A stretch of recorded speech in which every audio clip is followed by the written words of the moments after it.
और जिंदा बोलो, जिंदा थे, जिंदा हैं, हमारी सुनते थे, सुन रहे हैं, सुनते।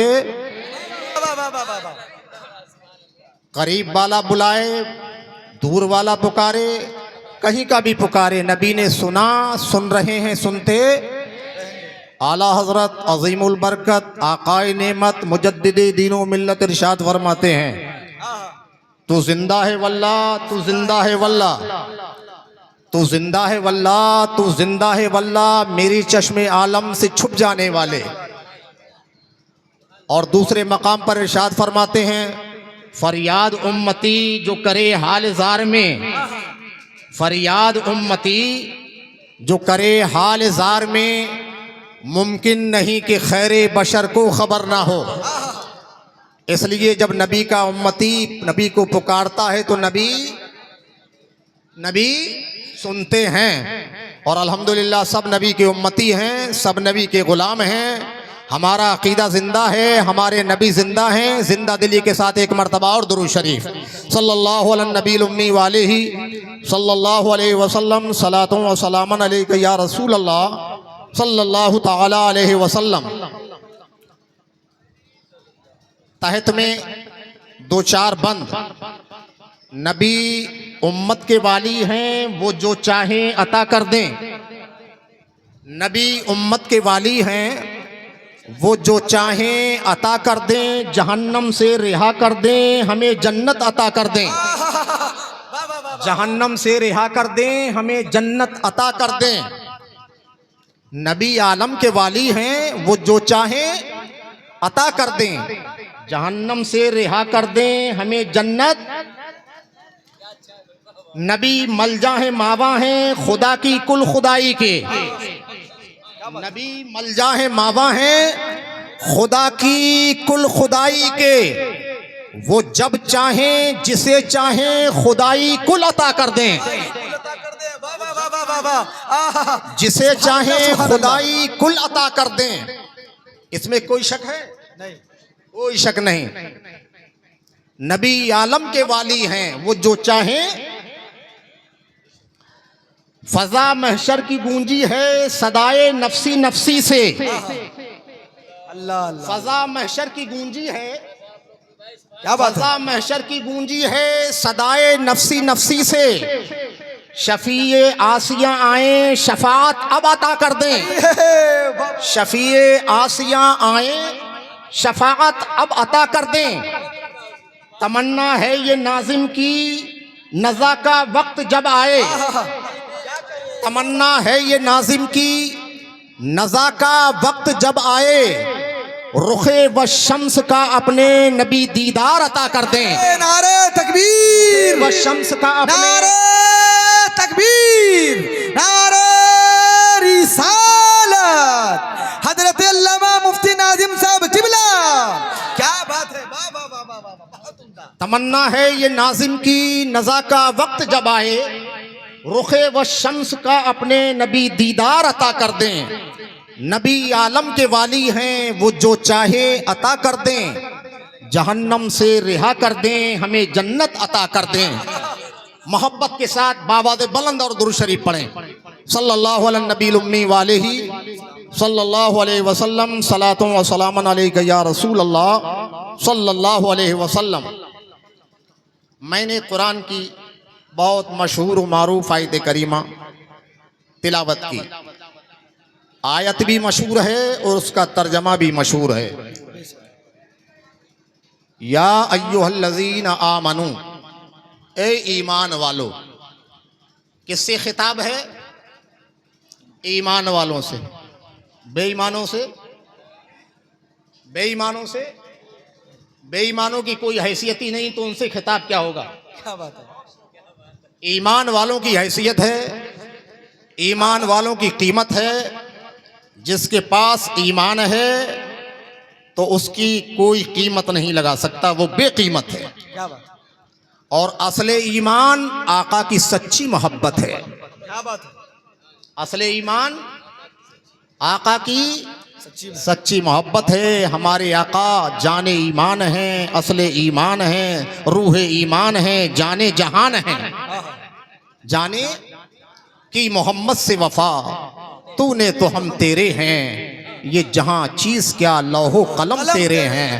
मोहम्मद की मोहब्बत है सनद आजाद होने की, खुदा के दामने तौहीद में आबाद होने की। आका के गुलाम, आका के चाहने वाले हर दौर में रहे हैं, अल्हम्दुलिल्लाह आज भी हैं। ये आका के चाहने वाले ही हैं कि जिन्होंने आका की मोहब्बत में इस प्रोग्राम को रखा। अल्लाह उनको उम्र दराज अता फरमाए, मजीद कौमियों मिल्ली जज्बा अता फरमाए। अल्लाह फरमाता है, ए ईमान वालो अल्लाह से डरो। किससे? अल्लाह से डरो। जो हमारा खालिक व मालिक है हम उससे डरें, अपने परवरदिगार से डरें। किसी मालदार से, किसी दुकानदार से, किसी चौकीदार से, किसी सरमायादार से डरने की जरूरत नहीं है। किससे डरना है? मगर आज देखते हम ये हैं कि लोग अल्लाह से तो कम डरते हैं मगर मालदार से बहुत डरते हैं। क्या बात है। दुनियादार से बहुत डरते हैं, हाँ जमींदार से बहुत डरते हैं। ए मुसलमानों, रब ने हमें जो हुक्म दिया है उस पर अमल करो। इंशाअल्लाह रब के हुक्म पर अमल करोगे तो दुनिया भी बनेगी और आखिरत भी बनेगी। अल्लाह फरमाता है किसी से न डरो, बंदे मेरे हो मुझसे डरो। किससे डरो? अल्लाह से डरो। और जो अल्लाह से डरता है, जो रब से डरता है, वो किसी से नहीं डरता है। जो रब से डरता है वो किसी से नहीं डरता है, और जो रब से नहीं डरता वो सबसे डरता है। जो रब से नहीं डरता वो सबसे डरता है, और जो रब से डरता है वो किसी से। इसलिए रब से डरो। बच्चों रब से डरो, जवानों रब से डरो, बुजुर्गों रब से डरो। इस्लामी रिश्ते की माँ और बहनें रब से डरें, सारे ईमान वाले रब से डरें। और रब से जो डरता है फिर उसके बाद किसी से वो। और दूसरी चीज क्या है? वकूनू मास्सादिकीन, सच्चों के साथ हो जाओ। किसके साथ हो जाओ? किसके साथ? अल्लाह फरमाता है कुरान में किसके साथ हो जाओ? किसके साथ रहना है? जो सच पर चल रहे हैं उनके साथ रहना है, जो सच पर बोल रहे हैं उनके साथ रहना है, जो हक बोल रहे हैं उनके साथ रहना है। लेकिन आज देखा यह जाता है कि लोग सच्चों के साथ तो कम हैं, लेकिन जो नंबर 1 के झूठे हैं उनके साथ बहुत है। जो नंबर 1 के झूठे हैं, बिल्कुल ताजा झूठ बोलते हैं, उनके साथ बहुत है। वजह क्या है? क्योंकि झूठों की कसरत है, इसलिए लोग झूठों का साथ ज्यादा देते हैं, और सच्चों की कमी है। सच्चे हर दौर में कम रहे हैं। सच्चे, कुछ लोग कहते हैं यार वो इतना बड़ा इदारा, यार उसमें एक ही मौलाना सच्चा है। कोई एक ही मौलाना सच्चा? अल्लाह ने अपने बंदों की रुश्द व हिदायत के लिए अंबिया को भेजा। हर दौर में गुमराही रही, हर दौर में गुमराही, मगर उस दौर में जब नबी आया अपनी उम्मत में सच्चा एक ही था। सच्चा, ये बात अलग है कि उस नबी की बरकत से फिर दूसरे लोग सच्चे होते चले गए। क्या बात है। हमारे आका तशरीफ लाए, सब झूठे थे कि नहीं? अरे जब हमारे आका की आमद हुई सब झूठे थे कि नहीं? अल्लाह को छोड़कर दूसरों को पूज रहे थे, झूठे थे कि नहीं? बुतों को पूज रहे थे, झूठे थे कि नहीं? सब झूठे थे। उस दौर में सच्चे और सिर्फ हमारे सरकार थे। और फिर मेरे आका की निगाह नबुव्वत पड़ी तो अल्हम्दुलिल्लाह सिद्दीक अकबर पे पड़ी तो सच्चों के सरदार बना दिए गए। फिर नबी की निगाह नबुव्वत पड़ी तो जो बड़े बड़े झूठे थे वो सच्चे होते चले गए। तो हर दौर में शुरू में सच्चा एक ही रहा है, और उस सच्चे की बात पर जिसने अमल किया तो फिर वो लोग सच्चे होते चले गए। तारीख का मुताला करो। इसलिए सच बोलना बहुत मुश्किल काम है, सच पे चलना बहुत मुश्किल काम है, सच सुनना बहुत मुश्किल काम है, सच पर अमल करना बहुत मुश्किल काम है, सच्चों का साथ देना बहुत मुश्किल काम है, और झूठ बोलना क्योंकि शैतान ने आसान कर दिया है। सच्चों का साथ भी शैतान ने आसान कर दिया है। मगर याद रखो, आज जो लोग सच्चों का साथ दे रहे हैं, इंशाअल्लाह अल्लाह की रहमतें उसके साथ दुनिया में भी हैं और आखिरत में भी अल्लाह की रहमतें उसके साथ होंगी। और जो झूठों का साथ दे रहे हैं, शैतान की लानतें उनके साथ दुनिया में भी हैं और कब्र में भी हैं, और शैतान की लानतें आखिरत में भी रहेंगी। लिहाजा क्या चाहते हैं, रब की रहमतें चाहते हैं या शैतान की लानतें? अरे क्या चाह रहे हैं, बोलो। रब की रहमतें चाहते हो या शैतान की लानतें?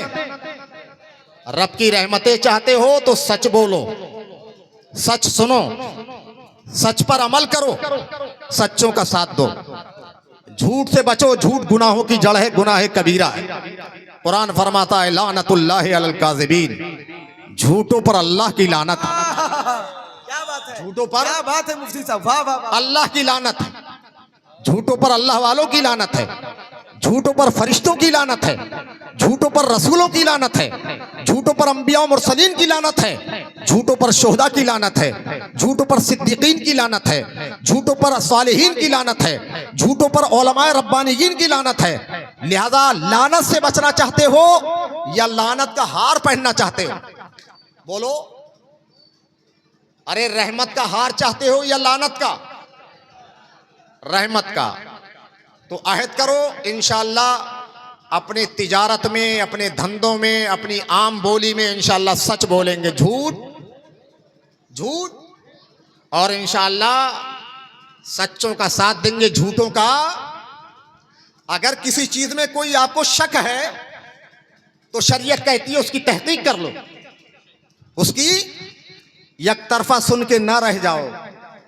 हो सकता है बीच में कोई इंसान है इधर की उधर कर रहा हो, वाकया कुछ है गलत रिपोर्टिंग कर रहा हो, इसलिए एक तरफा सुन के कभी भी अमल नहीं करना चाहिए। सुनीदा कैब बदमानिंद दीदा, सुनी हुई बात सुनी ही होती है, और आंख से देखी हुई बात, आंख की देखी हुई बात की और ही कुछ हकीकत होती है। इसलिए बड़ा प्रोपेगेंडा चलता है हर जगह। आज तो प्रोपेगेंडे का दौर है। आज इतना झूठ बोला जाता है कि सच को दबा दिया जाता है और झूठों का खूब प्रचार होता है। लोग समझते हैं ये झूठा यही सच्चा है। अल्लाह हमें झूठ से बचाए, सच बोलने की तौफीक अता फरमाए। अल्लाह से डरो और सच्चों के साथ हो जाओ, सच्चों के।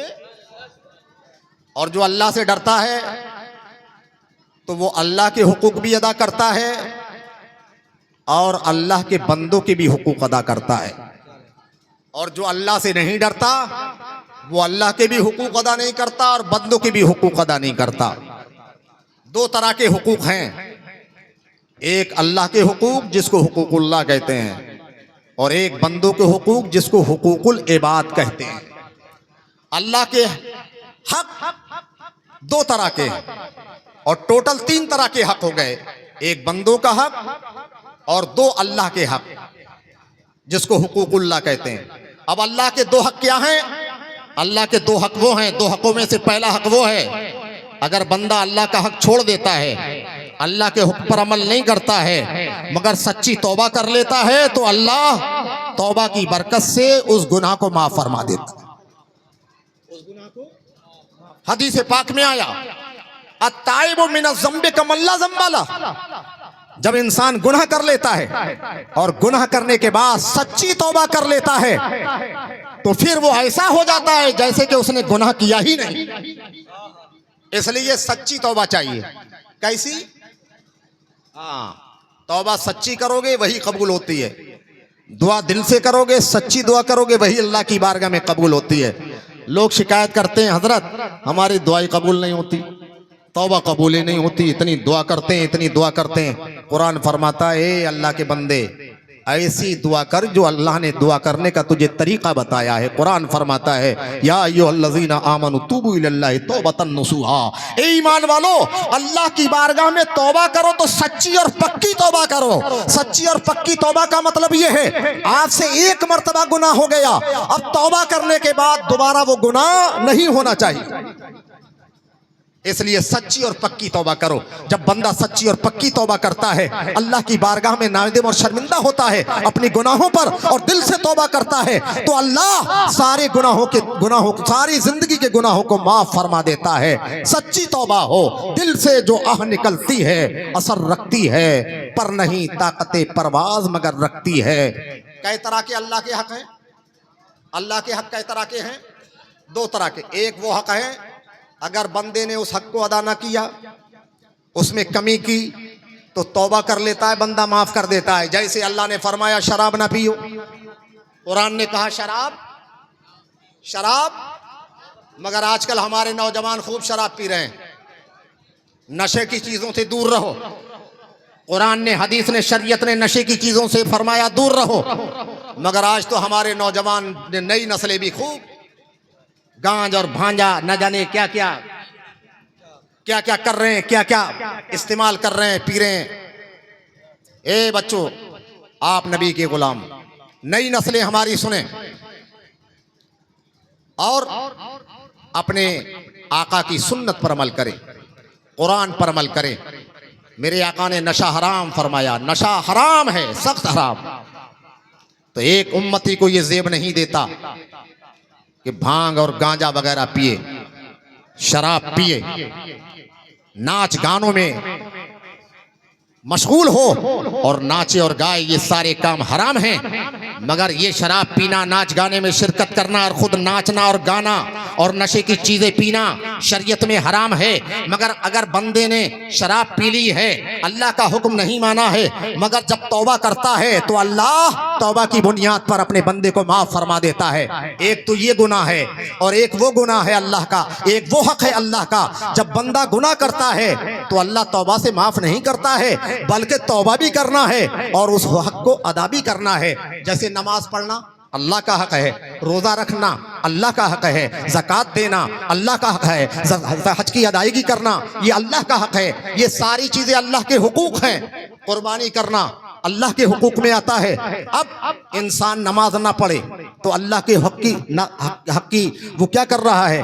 हक की वो नाफरमानी कर रहा है, अल्लाह के हक को मार रहा है, अल्लाह के हुकूक की हक तलफी कर रहा है। तो अब नमाज ना पढ़ के इंसान ने गुनाह किया, रोजा ना रख के इंसान ने गुनाह किया, हज की अदायगी ना करके इंसान ने गुनाह किया, ज़कात की अदायगी ना करके इंसान ने गुनाह किया, कुर्बानी ना करके इंसान ने गुनाह किया। ये सब हुकूकुल्लाह है। अब ये बंदा छोड़ रहा है, इनको अदा नहीं कर रहा है। अब चाहे कि मैं तौबा कर लूं तो अल्लाह माफ फरमा देगा, नहीं। नमाज जो आपने छोड़ी है उस नमाज को पढ़ना भी है और तौबा भी करना है। क्या काम करना है? नमाज छोड़ी है आपने, जो कज़ा हुई है उस कज़ा को भी पढ़ना है और साथ साथ में तौबा भी करना है। रमजान का महीना आया, आपने रोजे नहीं रखे हैं तो आपको तौबा भी करना है और रोजों की कज़ा भी करना है। ऐसे ही आप पर ज़कात फर्ज थी, मालिक निसाब थे, आपने ज़कात अदा नहीं की है तो ज़कात भी अदा करना है, उस पर तौबा भी करना है। ऐसे ही मालिक निसाब थे, आप साहिब इस्तिताअत थे, हज अदा ना किया तो अब हज भी अदा करना है और साथ साथ में तौबा भी करना है। और आप पर कुर्बानी वाजिब थी, मालिक निसाब थे, कुर्बानी ना की, कई साल हो गए कुर्बानी ना की। लेकिन आजकल निसाब ज़कात, इसका कुर्बानी का निसाब कोई मुश्किल निसाब नहीं है। अगर किसी के पास अय्याम कुर्बानी में 30 से 35 हजार रुपया आ जाए, वो मालिक निसाब हो जाता है, उस पर कुर्बानी वाजिब है। अब कितने ऐसे लोग हैं जिनके पास 30-35 हजार रुपया भी ना हो, अगर नहीं है तो उस पर कुर्बानी नहीं। लेकिन जिसके पास इतना बैलेंस है उस पर कुर्बानी वाजिब है, कुर्बानी का निसाब है। कुर्बानी न की, 1 साल न की तो अब 1 साल के बकरे की कीमत सदका करे। 2 साल कुर्बानी ना की है तो 2 साल के बकरे की, यानी गोया के बकरा मीडियम कितनी कीमत का मिल सकता है, तो 2 बकरों की 2 साल के बकरे की कीमत की वो सदका करेगा, कीमत सदका करेगा। जिसने 4-5 साल कुर्बानी ना की तो 4-5 वो बकरों की कीमत का सदका करेगा। तो यहाँ पर आपको तौबा भी करना है और साथ साथ में सदका भी करना है। तो अल्लाह के एक हक वो हैं कि जो बंदा छोड़ देता है तो सिर्फ तौबा से माफ नहीं होते। इसलिए नौजवानों, जवानों और वो जो शरीयत के मुकल्लफ हैं, जो बालिग हो चुके हैं, उनकी जिम्मेदारी है, अगर नमाजें छूटी हैं नमाजों को, जो कदा नमाजें हैं उनको पूरा करो और साथ साथ में तौबा भी करो, तब अल्लाह माफ फरमाएगा। ये अल्लाह के दो तरह के हुकूक हुए। आज हम अल्लाह के हुकूक से भी गाफिल हैं। और उसके बाद तीसरा हक बंदों का हक है। अल्लाह के दो तरह के हुकूक हुए, एक जो तौबा से माफ हो जाते हैं, दूसरे वो हैं जो तौबा से माफ नहीं होते बल्कि उनकी अदायगी भी करना है। तीसरा हक बंदों का हक है। ये अल्लाह के हुकूक से भी अहम है, लेकिन आज अल्लाह के बंदे इसको अहम नहीं समझते, इसको अहमियत नहीं देते। पड़ोसी का हक मार लेना, पड़ोसी को सताना, किसी का माल खा लेना, किसी का माल को दबा लेना, किसी की चोरी कर लेना, किसी को सताना, किसी को गाली देना, पड़ोसी की हक तलफी करना, किसी की दुकान पर कब्जा कर लेना, किसी के मकान पर कब्जा कर लेना, किसी के खेत पर कब्जा कर लेना। ये नहीं ये पूरे ही खेत पे कब्जा, 1 इंच जमीन पर भी कब्जा कर लिया। कितना? 1 इंच जमीन पर भी कब्जा कर लिया तो कयामत के दिन इसको ये हक अदा करना पड़ेगा। वहां कैसे अदा करेगा जानते हैं? वहां पैसा होगा, दुकान होगी, मकान होगा कि दुकान के बदले दुकान दे दे, मकान के बदले मकान दे दे। मकान पर कब्जा किया तो आखिरत में मकान के बदले मकान नहीं दे पाएगा। दुकान पर कब्जा किया था तो दुकान के बदले दुकान नहीं दे पाएगा। अगर किसी की खेती पर कब्जा किया है तो खेत के बदले खेत नहीं दे पाएगा। किसी का पैसा मार लिया है तो पैसे के बदले कयामत में पैसा नहीं दे पाएगा। वहां पर क्या देना पड़ेंगी? इन सारी चीजों के बदले नेकियां देना पड़ेगा। क्या देना पड़ेगी? वक्त मेरा कम है। अल्लामा शेख अब्दुल हक मुहद्दिस देहलवी रहमतुल्लाह अलैह फरमाते हैं हुकूकुल इबाद बहुत अहम है। फरमाते हैं अल्लाह के रसूल ने इरशाद फरमाया, सहाबा को जमा किया, अपने आशिक़े सादिक हजरत बिलाल हबशी को बुलाया। सरकार ने फरमाया, बिलाल आज मदीने में ऐलान कर दो, गली कूचों में ऐलान कर दो, बाजारों में ऐलान कर दो, मदीने की गलियों में ऐलान कर दो कि आज नबी आखिरुज़्ज़मा मस्जिद नबवी में आखिरी वसीयत फरमाएंगे। क्या फरमाएंगे? सरकार आखिरी वसीयत फरमाएंगे। मेरे आका ने अपने बिलाल को बुलाया और बिलाल से कहा, बिलाल ऐलान कर दो। हजरत बिलाल हबशी ऐलान कर रहे हैं, मदीने की गलियों में ऐलान हो रहा है, मदीने के गली कूचों में ऐलान हो रहा है, मदीने की बाजारों में ऐलान हो रहा है। ए लोगों सुनो, नबी के चाहने वालों सुनो, जानिसारों सुनो, सहाबा सुनो, मैं बिलाल हूँ, आका ने मुझको भेजा है। और आका ने फरमाया सारे सहाबा मस्जिद नबवी में जमा हो जाएं और आज नबी अपनी आखिरी वसीयत फरमाएंगे। अल्लाह अकबर। ये ऐलान हुआ है मदीने के गली कूचों में। जैसे ये ऐलान होता है सारे सहाबा ऐलान सुनकर अपने घरों से निकलते हैं, दुकानों से निकलते हैं, कारोबार को छोड़ देते हैं और मस्जिद नबवी में पहुंच जाते हैं। और मस्जिद नबवी एकदम खचाखच भर जाती है।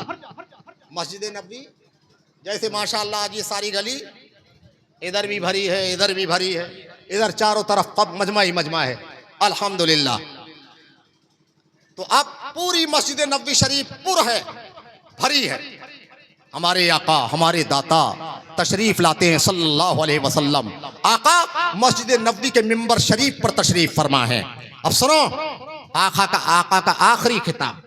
मेरे आका ने इरशाद फरमाया, हमारे नबी फरमाते हैं, ए लोगों सुनो, मैं दुनिया से सफर आखिरत करने वाला हूं।